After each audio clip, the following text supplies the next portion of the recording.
Left साइडला फुल tight बघा मोकळ्या तिथे पाईप पण सिमेंटचा का पाईप तिथंच आहे.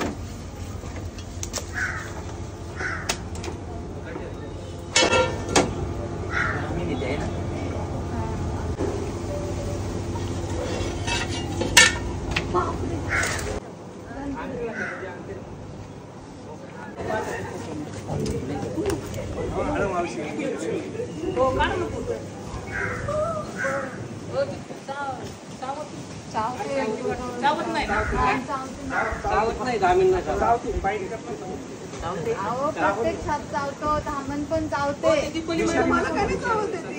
तिला त्या पद्धतीने मी पकडली म्हणून नाही चावत. ते चुकीच्या पद्धतीने पकडलं, चुकीचा काही तुला त्रास झाला तर एवढी जोराची चावते ना, दात एवढे मोठे मोठे असतात, डायरेक्ट रक्तच काढते. आता हे पकडण्याचे टेक्निक. आज वसुबारस आहे मित्रांनो, सगळ्यातला वसुबारसच्या शुभेच्छा आम्हाला तर्फे आपल्या सगळ्यांना. आणि या ठिकाणी धामण जातीचा साप आपल्याला रेस्क्यू झाला आहे. बिनविषारी आहे, इंग्लिशमध्ये रॅटस्नेक बोलतात. आणि झाड वगैरे सगळा एरिया म्हटलं की तिथे बेडूक लपतात. उंदरांचा पण वावर असेल तर उंदीर आणि बेडूक खाण्यासाठी हा साप येत असतो. बऱ्याचदा हा झाडावर पण अगदी आरामशीरपणे चढतो. झाडावर जी पक्षी असतात, पक्ष्यांची घरटी, अंडे तो खात असतो. हा पण दूध कोणता साप येत नाही. या धामण सापाबद्दल ग्रामीण भागामध्ये असा अंधविश्वास आहे की हा गाई म्हशींच्या पायाला आढा मारून त्यांचं दूध पितो. तर हे पूर्णतः चुकीचं आहे. हा एक गैरसमज म्हणा किंवा एक अंधश्रद्धा आहे. असं काही होत नाही, कुठलाच साप दूध पित नाही. त्यामुळे तुम्ही असा अंधविश्वास किंवा असा गैरसमज मनामध्ये ठेवू नका. बिनविषारी धामण आहे, यापासून आपल्याला कुठल्याही प्रकारचा धोका तर नाही आहे. पण हा मोठा वाढतो म्हणून लोक याला घाबरतात. मोठा साप बघितलं की घाबरतात.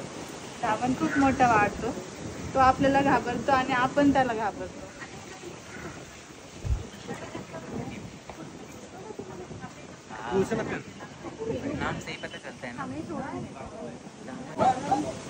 मॅडम तो यांचा प्रश्न आहे, मेल आहे का फिमेल आहे? अच्छा, हे असं मी तुम्हाला सांगितलं की नाही कळत. पक्षांचं तुम्ही ओळखू शकता का मेल आहे का फिमेल आहे? धामण म्हटल्यावरती फिमेलच यायला पाहिजे असं नाहीये ना. नाही. मेल पण असतात ना त्यांच्यात. धामण सापामध्ये मेल फिमेल असतात, खोबऱ्यामध्ये मेल फिमेल असतात. म्हणजे धामण साप आणि बऱ्याच लोकांचा गैरसमज काय होतो, धामण म्हणजे फिमेल, नाग म्हणजे मेल, असं वाटतं. पण तसं नाही. नागामध्ये पण मेल फिमेल असते, धामण मध्ये पण मेल फिमेल असते. आणि त्या प्रजातीचे साप त्या प्रजातीच्या सापासोबतच मिटिंग करतात.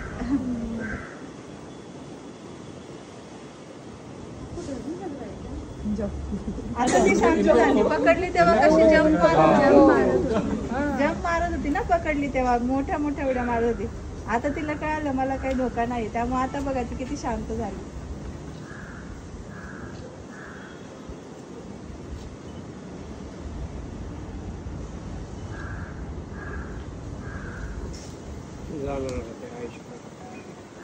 हे बघा इथे पकडले मला.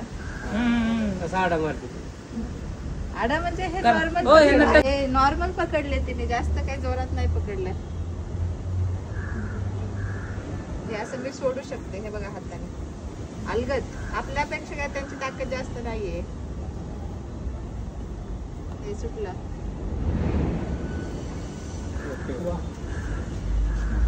आता कुठेच म्हणणार याला तुमचं घर होतं ऍड्रेस स्वप्नील झोपायचं नाही, आता झोपायचं नाही.